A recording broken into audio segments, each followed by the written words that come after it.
Welcome, everyone, to the second monthly Bonfire Bardic Circle. I'm so happy to be here.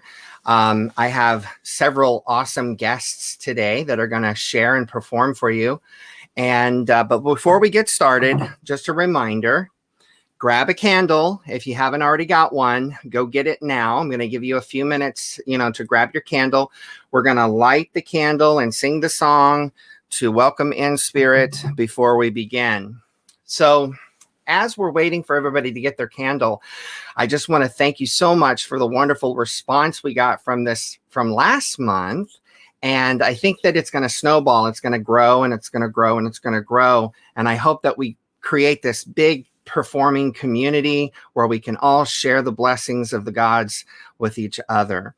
With that in mind, next month, the first Saturday of every month is when I'm doing this. And next month, the first Saturday is May 1st. So I thought, let's do a theme. So guess what the theme is? That's right, Beltane. So next month, I would like the people that sign up to present, start thinking now about what you could offer that has to do with the height of spring, the height of fertility and growth and nature and the goddess, being fertile and the earth growing and changing and hopefully renewing and healing itself from all of the pollution and the things that are happening with the earth today. Of course, later this month also is Earth Day on the 22nd. So maybe do something nice on that day, plant some flowers, plant a tree, even better. Do something, if you're going to do flowers, I always say on Beltane is a great time to start some seeds that are flowers that are actually good for the bees, right? Because the bees need our help as well. So plant some seeds and wildflowers that the bees can produce honey from and survive and have food for the oncoming summer. All right, hopefully everybody's got their candle. So let's light the candle and sing the song. Here we go.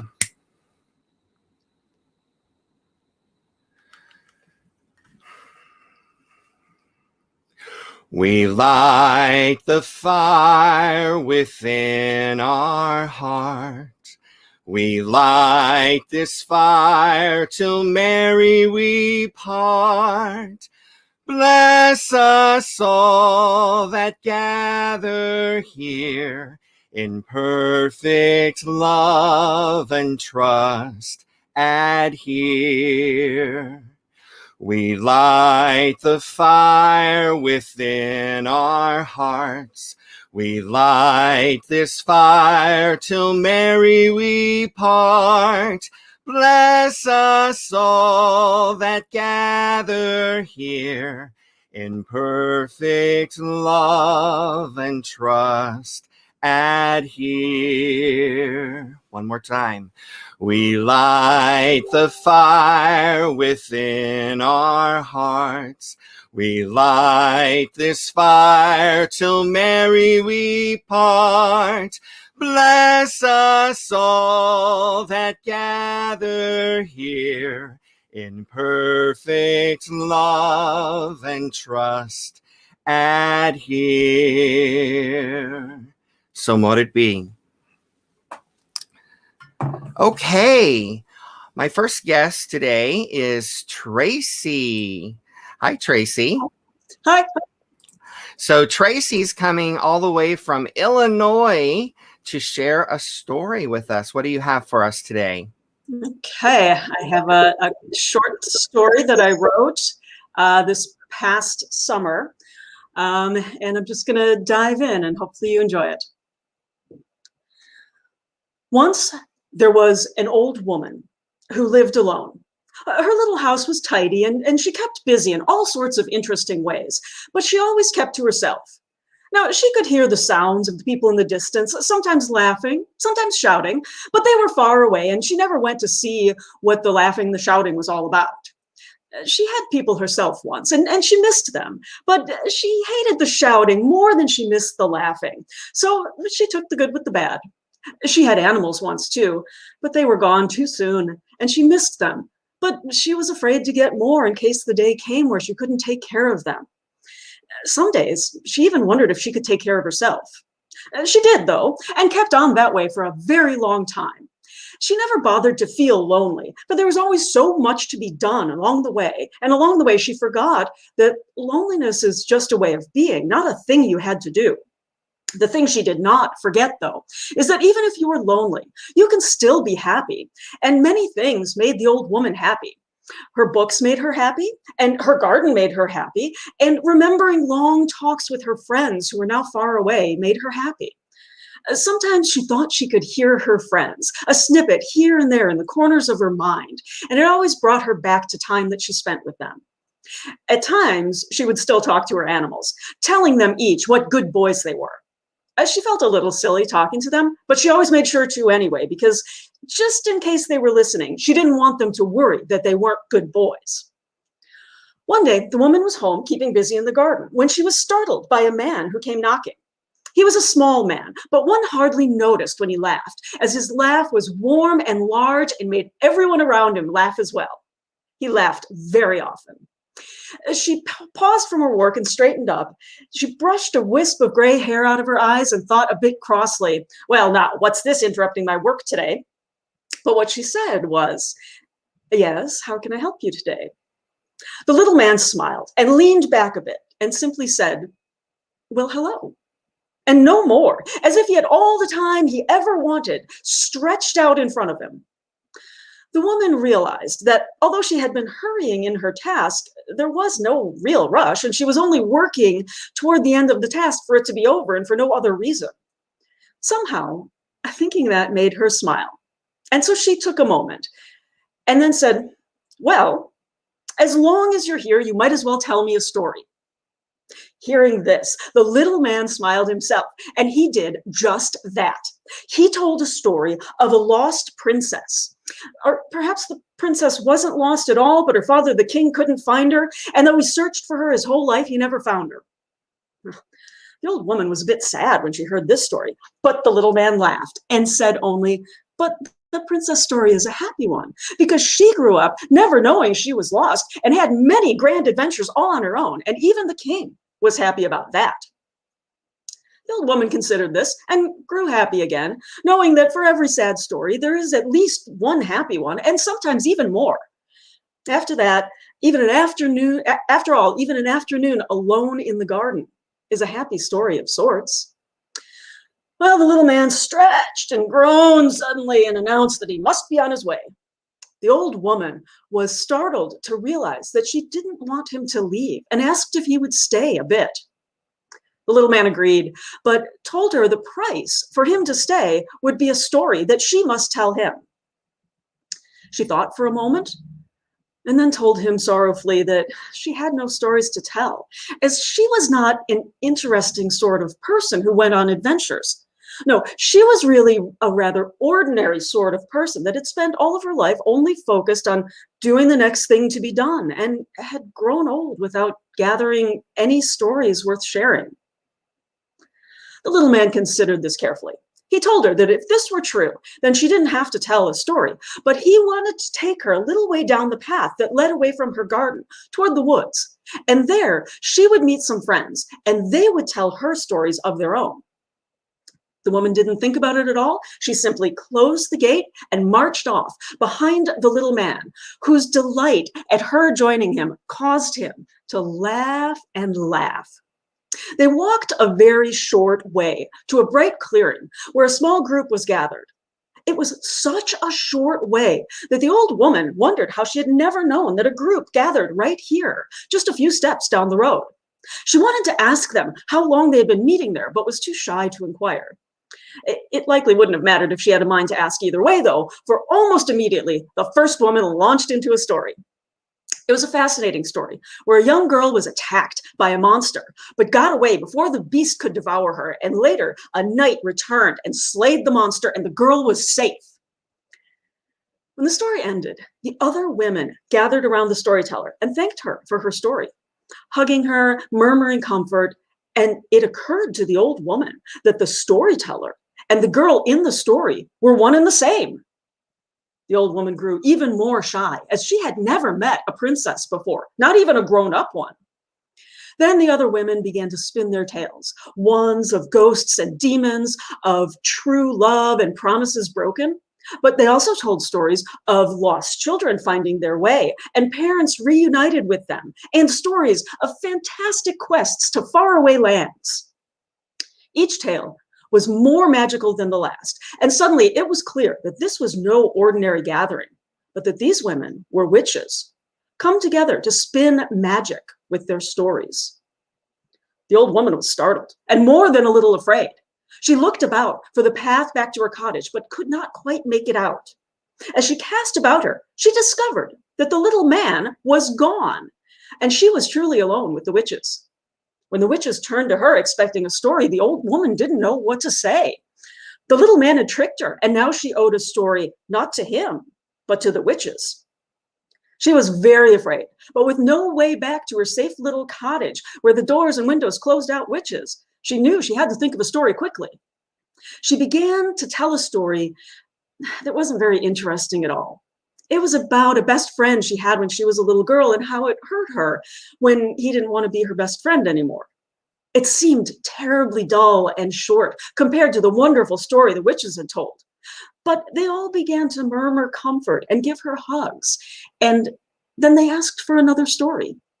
She told other stories then, ones of past love and lost friends. She even told a sad story of her own mother that seemed to be not so sad once she was telling it.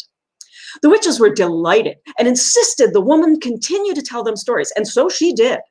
She shared story after story, and when she was tired, the witches told more stories. Sometimes the witches would just talk about what they were thinking or a funny thing they heard, and it did not occur to the old woman for a very long time that this was another sort of spell that the witches were casting on her. But finally, the old woman shook her head a bit and realized that the spring that had been around her when the little man came to her door had turned to summer. And the summer had bloomed around her while she told stories. And then while the witches told more stories, the summer days passed and the shadows grew long again on the earth, and the autumn set in, and more stories helped those days pass as well. And now winter was almost done. All of this was quite shocking to the old woman. And as she realized it, she thought of her life and the happy, busy things she would spend her time doing. She thought of floors to be swept and books to be read. She thought of the garden left untended and the cobwebs that surely danced in the corners now. She was aghast at the thought of all the things she had left undone while she was telling stories. She thought for a moment she should get home and put everything right again and go back to her busy life, listening to the laughter in the distance. But just then, she remembered a very interesting story that she had to tell about a ghost that she had met once and forgotten about altogether. She hesitated for just a moment, but then made her decision, and so leaned forward to tell a story, ready to cast her own spell, for she herself had become a witch. And she took a deep breath and began to cast a spell to banish loneliness. Thank you. Wonderful. A story about storytelling. That's very clever. Wonderful. Yes, storytelling is one of the oldest forms of art in the world. It is the original bard. All right. Thank you so much, Tracy. We'll circle round. All right. Next up is Elaine. How you doing, Elaine? I'm doing very well. Elaine's coming to us from New Mexico. That's right. Greetings to everyone. I'm really happy to be here. This is my first time in Alexian's Bonfire Bardic. So merry meet all. I'd like to do a song that I wrote this last year during 2020. I'm in a writer's group and we write a song every week. And this one, the prompt was to do a color. And so a color figures in this. And if you like singing along, then you can sing along with the chorus. Let me play it for you so you can hear it. It goes like this. Calling down the moon, silver moon. Calling down the moon, silver moon. So sing along when that comes around. So in honor of the just past full moon. Silver glints on her upraised fingers, rings of magic runes. Draw the force of the rising horde, calling down the moon. Calling down the moon, silver moon.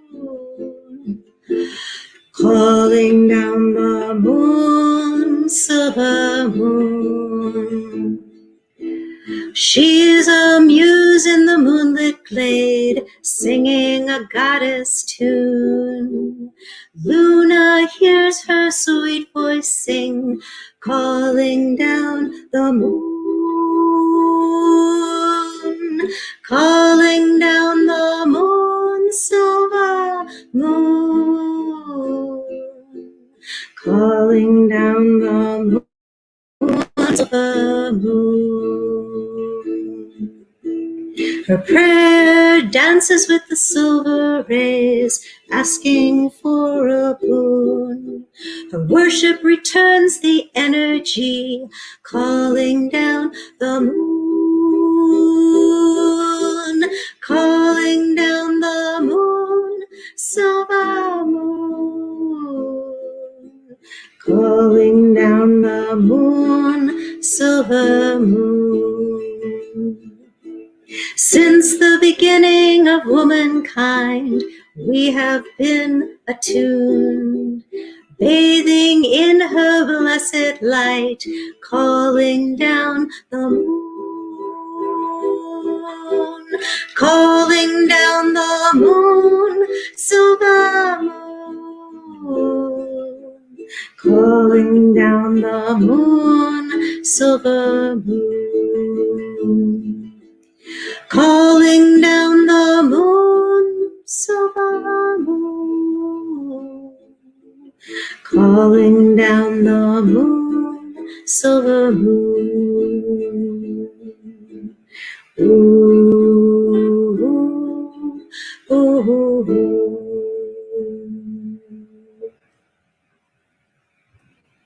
Beautiful. Beautiful, beautiful. Do you have recordings? I do have recordings, and if you want to find my work, go to pagansong.com. And there I have a pagan music blog, and you can get links to the recordings of the music that I've done with the Crow Women Pagan Choir. Awesome. Thank you so much. We'll circle around. We'll be back to you in a second. Okay. Next up, I have Frank. Hey, Frank. Hey, Alexian. How are you? I'm doing good. It's beautiful here. Sunny, clear skies, low humidity. What more could a Floridian ask for? Exactly. I wish I was there with you. What's that? Frank is coming from Boston, Massachusetts, where I used to went to college. Oh, no kidding. I didn't know that. Yeah, I went to Berkeley. Oh, cool. Yeah. What do you got for us today? Well, I have a song for Esther because we just had a star. I have been playing ukulele for 7-8 years, and I started writing songs about 2-3 years ago. I don't want you to confuse me with a songwriter or a musician or a singer in any way, but I have been trying to write songs, and I've got a little song right here. Praise to Esther, Lady of the Dawn. Night and day are balanced, and long winter's gone. In Austria, in Estrie, in Ostrafeld too, your name is in the earth. A spectacle of joy and blessing, for you we dance at dawn. May your radiance shine forever, light our way, bring promise of the day, make us mighty in your light.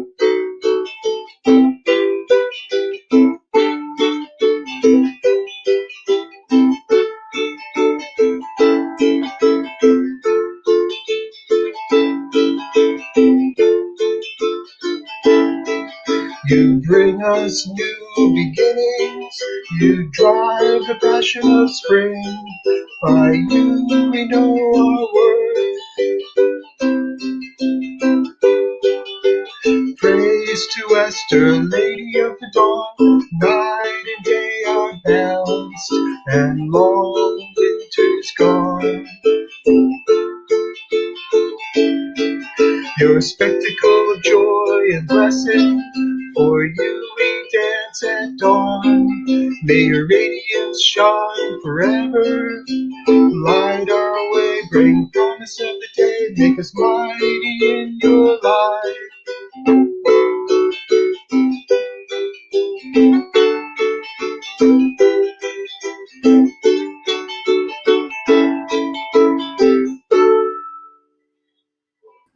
You guys are making me jealous. Is that a ukulele? It is, yes. Hold it up. Oh my goodness, how beautiful. Thank you. Yes, I think Elaine was possibly playing ukulele too. Yes. It did look like one, yes. Yes. I actually got one for Victor, and he's just letting it sit in the corner.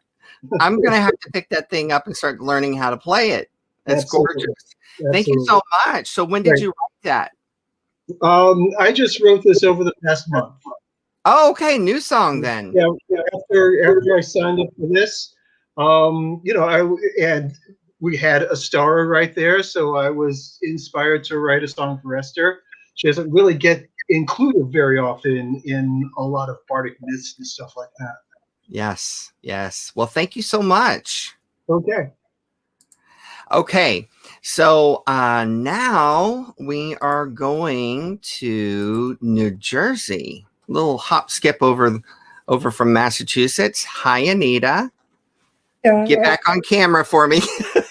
She keeps trying to escape on me. good, Sarah. I'm in front of a fireplace. I see that. It's beautiful. I can see the reflection. I've got enough candles here to got at least 4 on the hearth. So. Thank you for that. Thank you for that. I appreciate it. So what do you got for us today? We're thinking of doing a chant for Yemeo. Ooh, okay. And a drum. Yes. But I haven't lately because I haven't been able to hold the drum and my music at the same time. So. Okay, well, take it away.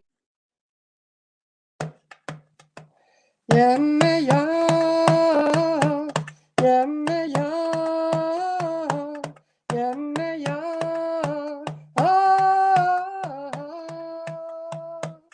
Yemeo, Yemeo, Yemeo,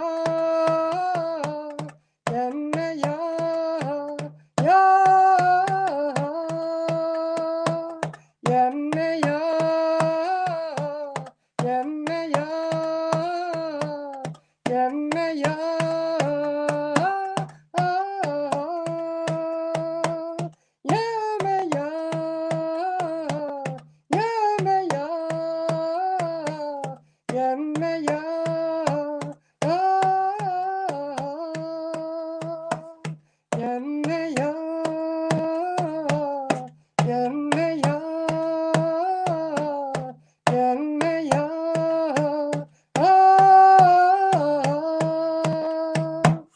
Okay. I love it. So that reminds me, I want to say Kiva. I think it is. Yeah. I think that's that's a Kiva arrangement. I love that version of Yemaya, and you sound so good singing it too, Anita.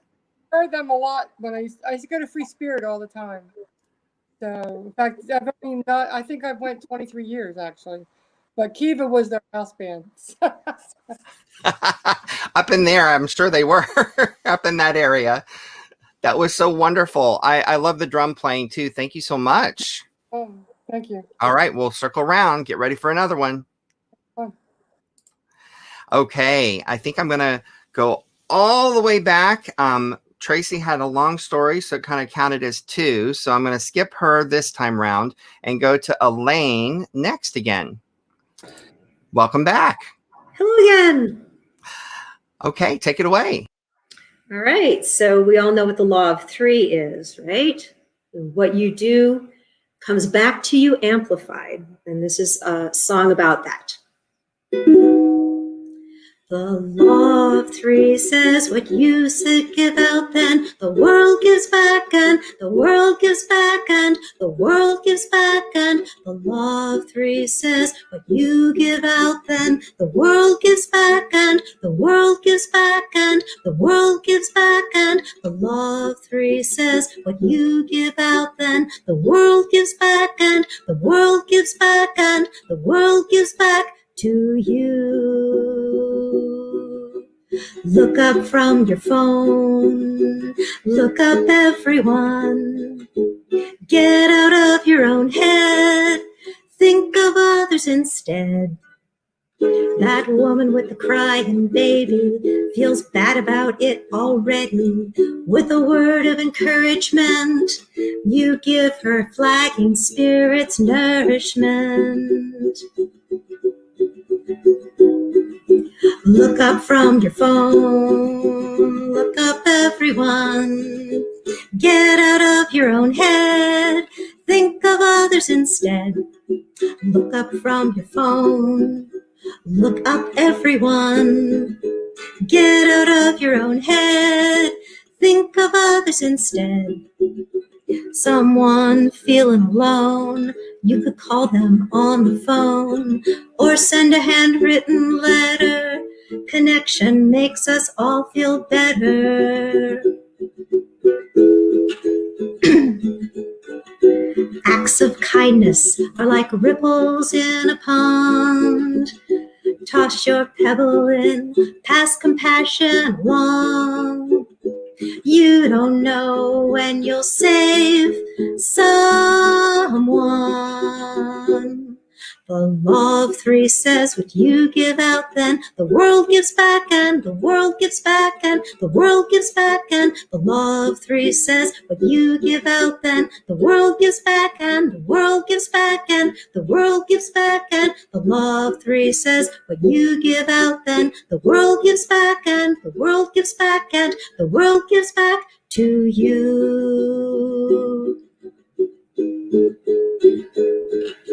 Look up from your phone, look up everyone. Get out of your own head, think of others instead. In the parking lot, show grace, leave others the close-in space. You'll walk across the parking lot, you could use the exercise, why not?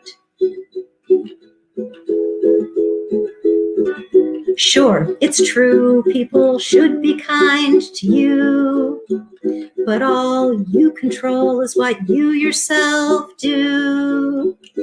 Trust the law of three to bring that energy back to you.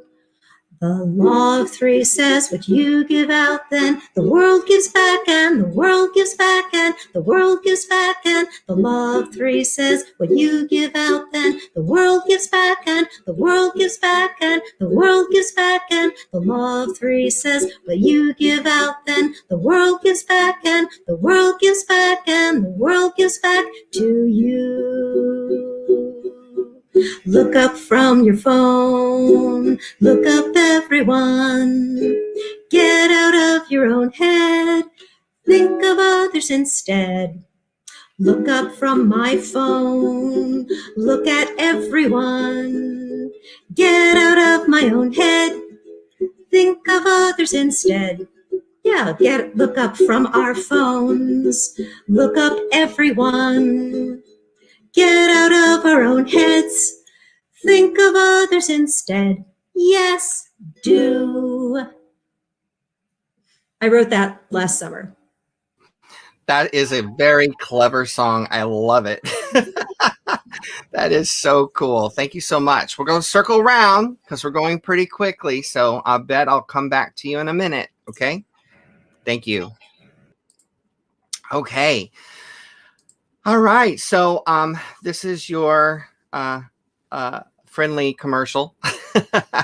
If you're enjoying this broadcast, I appreciate it if you would consider giving me a tip. I do have expenses I have to pay to put this on, broadcasting software, et cetera, et cetera. So every little tip helps to bring this to you every single month, and I do appreciate it. Thank you so much.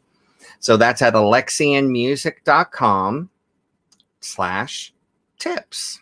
That's simple. Okay, so next up is Anita again. Hello. Huh? How are you doing? Off center again. Whoops, I think I skipped Frank. Frank, I'll come back to you in a second. Sorry about that. You can do Frank. Now go ahead, Anita. I got you up on the screen. Or I've got a song by before. I don't know if you've ever heard of them. I mean, that it's an old song. So anyway, here it goes. So let me tell you a story of a cow in one night who went to a circle with eyes wide and bright. The circle was open, the lady's light shone. Our friend gently smiled, knew he was home. Echo, echo, hi-a-dee-a. Echo, echo, Hecate and Freya will teach your children year after year to love with their hearts, live without fear. The priestess walked over, lifted his head, gazed into his eyes, still no words were said. He opened his hand, said, I know not much. The priestess laughed lightly, said, perfect love and trust. Echo, echo, hi-a-dee-a. Echo, echo, Hecate and Freya will teach your children year after year to love with their hearts, live without fear. Our friend is now with us, a pagan at heart. His story has ended, his life a new start. To walk in her garden, sing all her song, laugh in her sunshine for all lifetimes long. Echo, echo, hi-a-dee-a. Echo, echo, Hecate and Freya will teach your children year after year to love with their hearts, live without fear.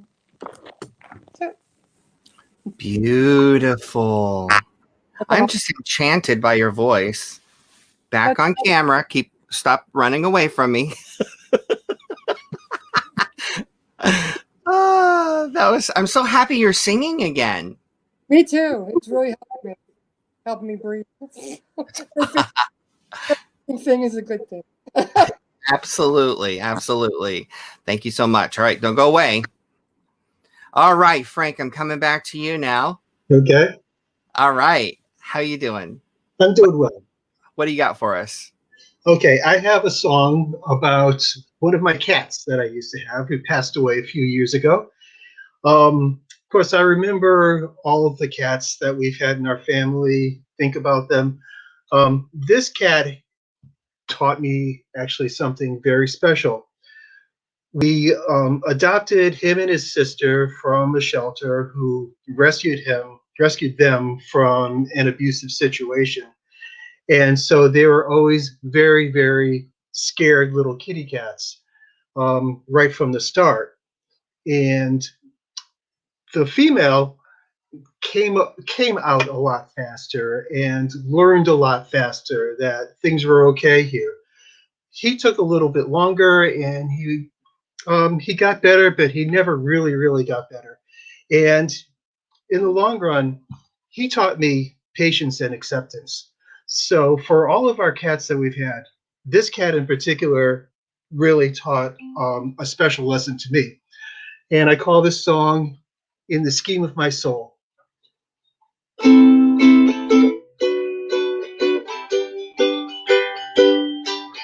Scared little guy, you won my heart. I really thought I knew about a cat's part in the scheme of my soul. More than you can know, you are truly missed. Your little safe spot, your soft little muse, clues that we matter to you too. Be safe, my friend, feel safe and loved. May fish fall to you like manna from above. Fish fall to you like manna from above. First days at home, hiding out of sight. How many weeks would pass till you saw the light and overcome your fright? Sister Sybil came out. How about you? Such a big move could hurt you. True, could break you down, make you blue. Be safe, my friend, feel safe and loved. May fish fall to you like manna from above. Fish fall to you like manna from above.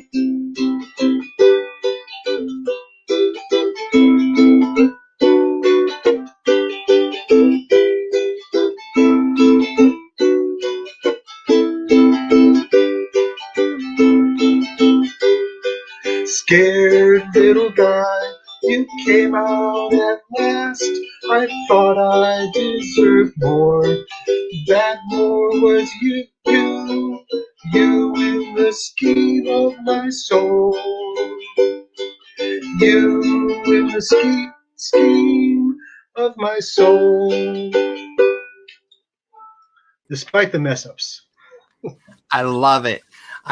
You might not know this about me, but I am a cat freak. I love cats. In fact, my matron goddess is Bast, the Egyptian cat goddess. Mm-hmm. And my first two cats I purchased at a pet store, but I was doing some work with them as familiars, and let's just say it drew in a third cat. So they were already my familiars, but the magical one showed up after I did the workings with them, and she literally came knocking on the door one morning, like literally throwing herself at my back door, and she came in and took over, and she was very motherly to everybody. So we named her Moot, which is Egyptian for mother. But the whole fish falling as manna, I love that line. Except for one of my cats, it would have been fried chicken. Oh, great. Okay. And that cat would be your best friend. Not so much fish. All right. Thank you so much. I loved it. Thank you.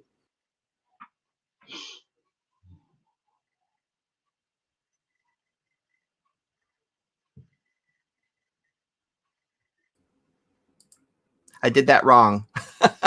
I said I'm going to circle back to Tracy. Tracy, do you got something else for us? You're muted, Tracy. My cat was making noise earlier, so I muted myself. I do have another story. It's about the same length as the last one, if that's all right. That's fine. Go for it. Okay, I will give a bit of a trigger warning, an actual trigger warning. There is, as part of this story, there is a game of Russian roulette. So if that's upsetting to anyone, please mute me and don't listen. Okay. Long ago, there was a Russian prince named Ivan who was destined by the gods themselves to be a great man and do great deeds. Now, the prince did not suspect this. Indeed, no one did, except presumably the gods, but certainly no one else.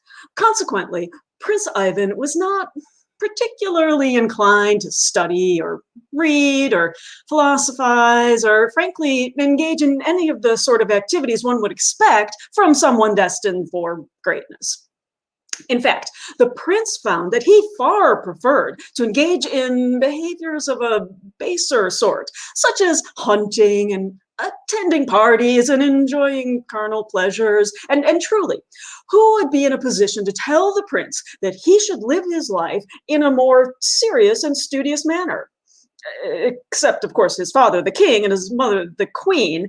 And as it turns out, they did seem to want to perversely insist that he busy himself with all manner of excruciatingly tedious activities.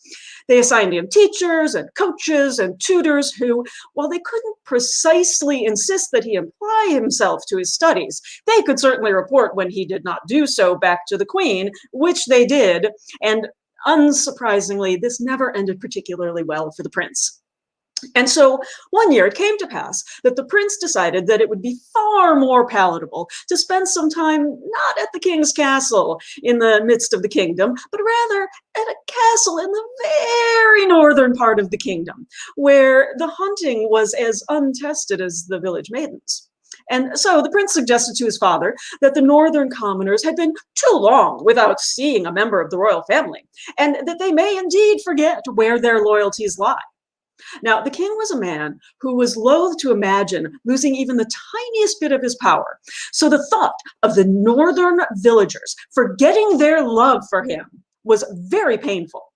Not painful enough to go to the north to spread the largesse of his great self amongst the people there, as the trip was long and uncomfortable. And the king disliked discomfort even more than he disliked the idea that his subjects were not loving him as robustly as they might. To be fair, he had experienced very little discomfort in his lifetime and consequently had not developed any discernible coping skills for it as you or I might have. However, his dark thoughts of the traitorous northerners soon brightened when the prince offered to travel to the north to meet them and ensure their loyalty. This was a bit of a surprise to the king, who secretly believed his son to be a lazy and childish young man, and he oft wondered where his son got those traits from, on the rare occasion when he considered his son at all. However, the king handily came to the conclusion that his son was finally growing up, and this sort of trip was exactly what the lad needed to prove that he was up to the task of eventually leading the kingdom himself, but in a completely subservient way to the actual king. And so the prince went to the north. Now, in the north, things went much as you might expect. The prince found himself hunting with the northern noblemen during the days and attending balls every night, invariably held in his honor. But by design or not, the prince was, in fact, winning over the people of the north. There were exceptions, of course, as there can only be so many children in any given village named after a particular prince, no matter how benevolent. However, even the most protective parents can be persuaded with enough gold that a grandchild with royal blood is a good thing after all. Now, as time passed, a rather unexpected thing occurred. The very year that the prince chose to spend in the north came with a particularly bitter winter. It began to snow early in the season and continued to snow though it had no intention of ever stopping. The prince, coming from the south, was quite surprised to discover, as the snow piled higher, people were less and less inclined to make their way to the castle for grand masquerades. The partygoers dwindled as the weather worsened over the months until finally no one at all came. The people, being of the north, were well prepared to hunker down at home and not venture out again until the snow cleared, though one certainly hopes that the village midwife was of a hardy stock and stout heart and managed to push her way through the snow to any homes in which young babes named Ivan were making their way into the world.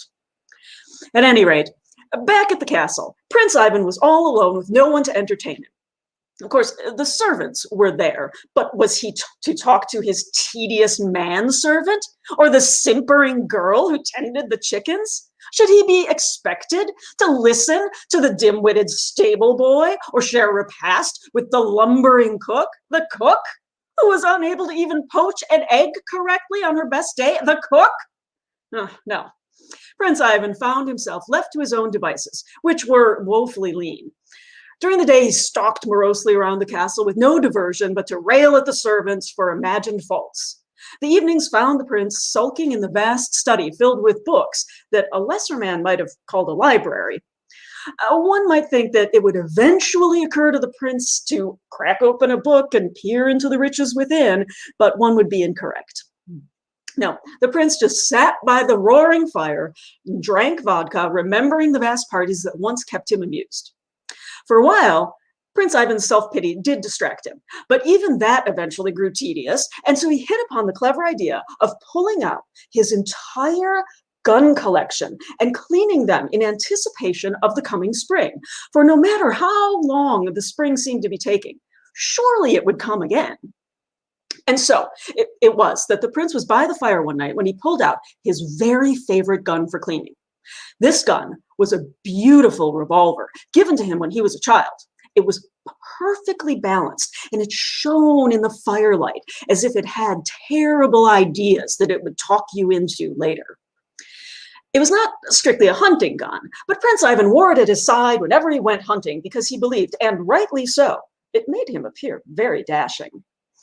As he began to clean this beautiful gun, a small idea began to grow in his mind. Now, you and I will never know if the gun itself planted the seed of an idea in Ivan's head, or if it had always been lurking in the back of Ivan's mind. But wherever it came from, this idea grew and grew until the prince was unable to ignore it. With a dreamy look in his eyes, Prince Ivan stared into the fire and carefully put just one bullet into the chamber. He smiled with a faraway look, and he spun the chamber.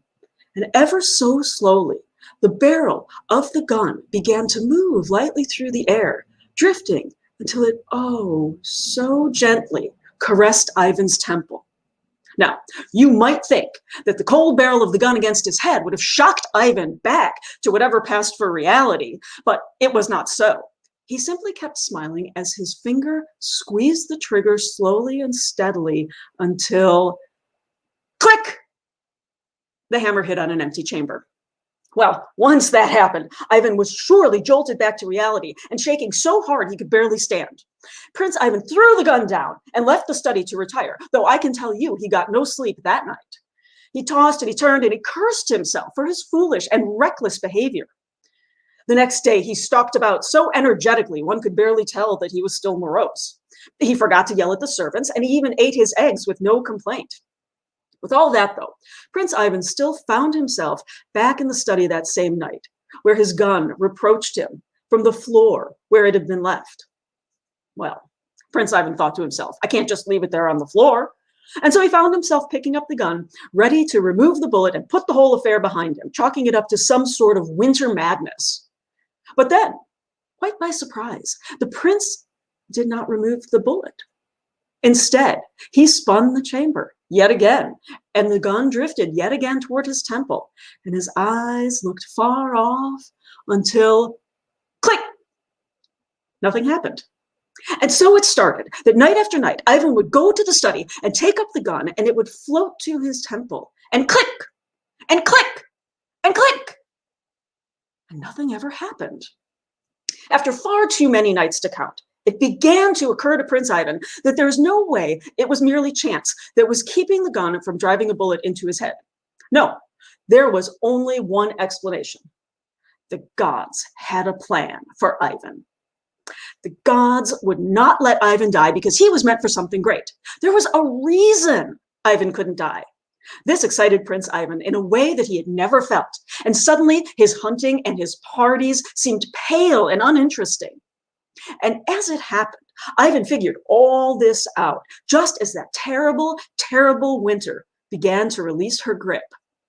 Ivan awoke one day to realize that the snow had started to melt, and if he pushed his best horse hard enough, he could make his way from the castle.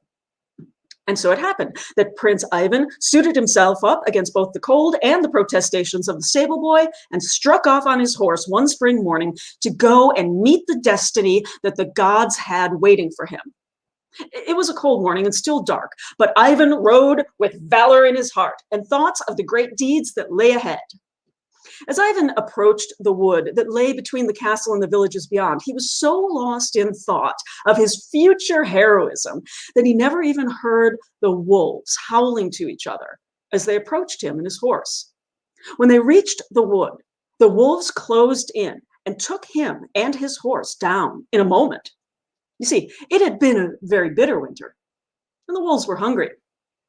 So, as it turns out, Prince Ivan was not right after all. The gods were not keeping him alive for great deeds ahead. Of course, he was right about one thing. There was a reason that the gun never fired when he pulled the trigger night after night. See, the gun was so well balanced that when Ivan put the single bullet in the chamber and spun it, the weight of it was enough to pull the bullet to the bottom of the gun. So it was never in a position to fire. Of course, the wolves were very grateful to the gods for providing them with such a tasty meal just when they needed it most. So perhaps they had a plan after all. Indeed, they did. I'm not going to make it political, but indeed they did. Thank you so much, Tracy. Okay, I'm going to circle back around to Elaine. There she is. Hi. Hello. Okay, I'll give it away to you again. Okay, so I am going to sing a song I wrote a few years ago that will probably be on the Crow Women's next album. We're back rehearsing again, probably going to get in the studio later this year and release our 4th CD probably in 2022. And again, if you want to find my music and my blog about pagan music, which includes me and the Crow Women and a bunch of other pagan musicians, check out pagansong.com. Okay, this song is called Bring Me a Pagan Man. Oh, goddess, bring me a pagan man. I just want a pagan man. We'd make the magic of blade and cup great right each time that we make love. Oh, bring me a pagan man. Fa la la. And I found the pagan man. This prayer did elicit. And after that experience, my prayers became more explicit. Oh, goddess, bring me a pagan man with a car. I just want a pagan man with a car. We'd have the magic of blade and cup great right each time that we make love. Oh, bring me a pagan man with a car. Fa la la. And I found the pagan man. This prayer did elicit. And after that experience, my prayers became even more explicit. Oh, goddess, bring me a pagan man with a car and a job. I just want a pagan man with a car and a job. We'd make the magic of blade and cup great right each time that we make love. Oh, bring me a pagan man with a car and a job. Blah, blah, blah. And I found that pagan man. This prayer did elicit. And after that experience, my prayers became yet more explicit. Oh, goddess, bring me a pagan man with a car and a job who isn't crazy. I just want a pagan man with a car and a job who isn't crazy. We'd make the magic of blade and cup great right each time that we make love. Oh, bring me a pagan man with a car and a job who isn't crazy. La, la, la. And yet that romance fell apart, and yet again he broke my heart. I said, oh, goddess, I give up. Why can't I find a pagan love with a car and a job who isn't crazy and who loves me, preferably as a primary partner? When will I find the magic of blade and cup great right each time, or some of the times that we make love? Oh, bring me a pagan man. Fa, la, la. Goddess, I turn it over to you. I will not specify what my love must do or be or have to qualify. Goddess, I trust your wisdom to know what makes love true. But could you please hurry it up? 'Cause you know he needs me too. Perhaps I am his prayer to you.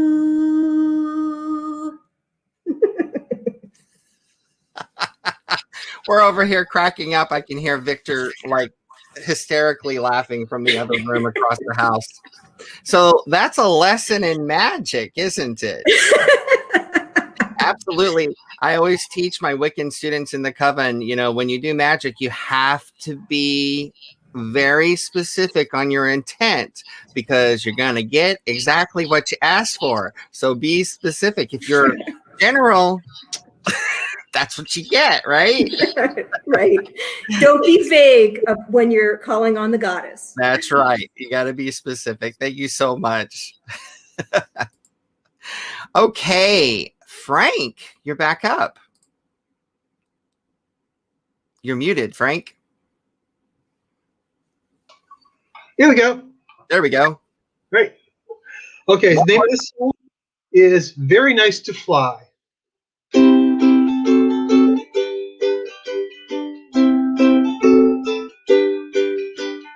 I think it'd be very nice to fly. I think it'd be very nice to fly. I think it'd be nice to see the world in one day, to have things go just my way, to walk on the moon without no shoes, to live my day and not get the blues. Oh, I think it'd be very nice to fly. I think it'd be very nice to fly. I think it'd be very nice to fly. I think it'd be nice to talk with a bullfrog before he jumps, to make you smile and not be a grump, to head on home and not miss the bus, to get things done without no fuss.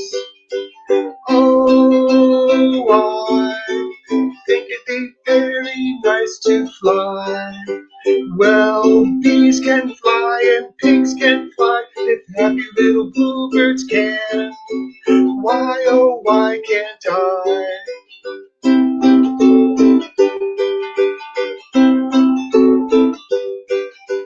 I ain't got wings, but I got a song ready to carry me along. And it's very nice to fly. Have you ever had a flying dream? No, I haven't, as a matter of fact. Nope. I was inspired by seeing a bird while I was driving my car. I thought it would be very nice to fly. I think I was right. It would be very nice to fly. Absolutely. I used to have flying dreams all the time when I was a child, and every once in a while I still have them. Yeah, it's interesting when that happens. But cool song, man. Cool song. Thank you. Thank you. Okay, I think we're back to Anita, and this is going to be our last share for today. So you're closing us out, Anita. Take us home. Gotcha, okay. I cannot remember my name as I lay on the battlefield and hear the war drums. I died here with honor today. Warrior queen with a sword by my side. I can't remember the names of these men as they cover my body with furs. Now I am floating up over the land, leaving my body below. Now they will carry me home through the mountains and groves to the lands of my birth. They will make me a funeral pyre where my bones turn to dust and my flesh turns to fire. Hey, yeah, hey, yeah, hey, yeah, hey, yeah, hey, yeah, hey, yeah, hey, Hey ya, hey ya, hey ya, hey ya, hey ya, hey ya, hey ya. Then to Valhalla I'll go to gaze on the face of my king and my sons. There'll be a feast laid for me, warrior queen with a Valkyrie shield. I watch them carry me over the lands, on through the fields and the farms. People are watching to watch me pass by. Look now, the queen's coming home. Now they will carry me home, through the mountains and groves, to the land of my birth. They will make me a funeral pyre, where my bones turn to dust and my flesh turns to fire. Hey ya ya, hey ya ya, hey ya ya, hey ya ya, hey ya ya, hey ya ya, hey. Hey ya ya, hey ya ya, hey ya ya, hey ya ya, hey ya ya, hey ya ya, hey ya. A very long journey I've come, to the lakes and the streams and the lands that I love. Where as a child I roamed, warrior queen at 14 years old. I watched them carry me over the land, on through the fields and the farms. People are waiting to watch me pass by. Look now, our queen's coming home.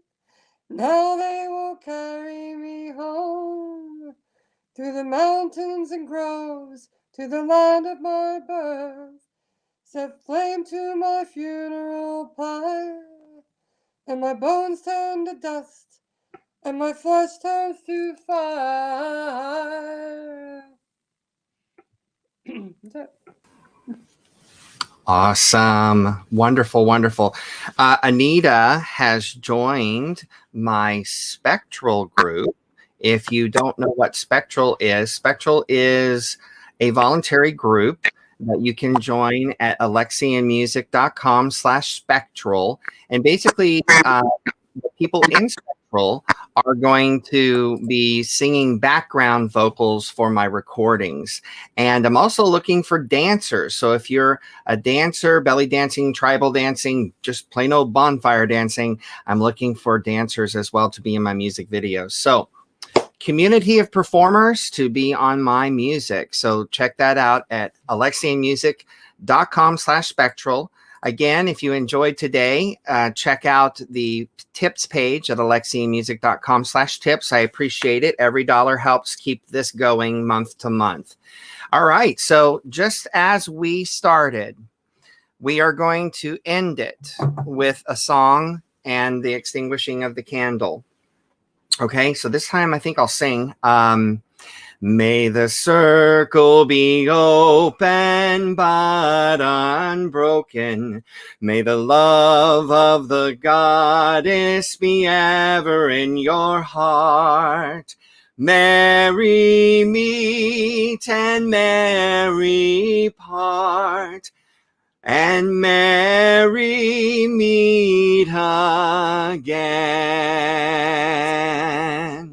So mote it be. Thank you so much for coming and hanging out with us. Again, next month will be the first Saturday, will be May 1st. The theme, Beltane, fertility, the maiden. Let's make it happen. See you then. Blessed be.